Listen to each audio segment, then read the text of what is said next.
लाभार्थ्याचं नाव जर एकच असेल तर त्याचं आधार कार्ड हे सुद्धा एकच असतं आणि आधार कार्डची लिंक अकाउंट सुद्धा एकच असतं। त्यामुळे ज्या वेळेला इतक्या मोठ्या पद्धतीनं योजना ही राबवली जात असते त्यावेळेला त्या संदर्भातली नियमावली असेल, इतर सर्व ज्या बाबी असतील ह्या सुद्धा आम्ही स्थानिक प्रशासनापर्यंत वेळोवेळी या पोहोचवलेल्या आहेत।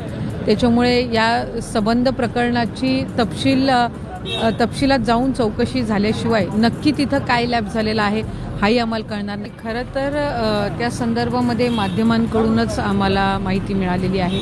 आम्ही विभागातील तिकडचे जे सगळे स्थानिक अधिकारी आहेत त्यांच्याकडे त्या संदर्भातील चौकशीचे आदेश दिलेले आहेत आणि साधारणपणे एका लाभार्थ्याचं एकच बँक अकाउंट असतं जे त्याला आधार सीडेड असतं। म्हटल्यावर एका व्यक्तीने जर एकाच नावाचे 30 फॉर्म भरले असतील तर अशा पद्धतीचं हे शक्य नाही, कारण त्याला अकाउंट एकच असते। प्रत्येक याचा आधार कार्डचा नंबर कन्फर्म्ड असतो, आधार कार्डचा सोबत लिंक्ड असणारी बँक अकाउंट ही त्या ठिकाणी व्हेरीफाईड असते।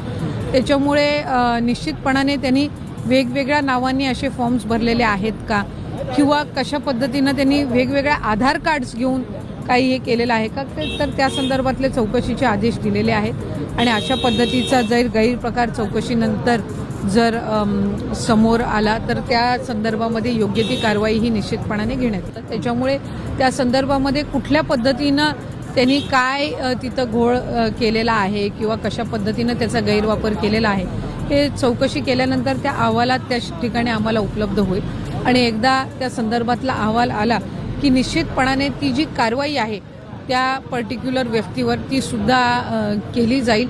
जर या संदर्भामध्ये ज्या काही कायद्यामध्ये तरतुदी आहेत त्या सुद्धा तपासल्या जातील, कारण कुठे ना कुठेतरी हा शासनाच्या एकंदर योजनेचा दुरुपयोग आहे आणि त्यांनी दिलेल्या सवलतींचा हा दुरुपयोग आहे। त्याच्यामुळे योग्य ती कारवाई जी आहे ती निश्चितपणाने केली जाईल।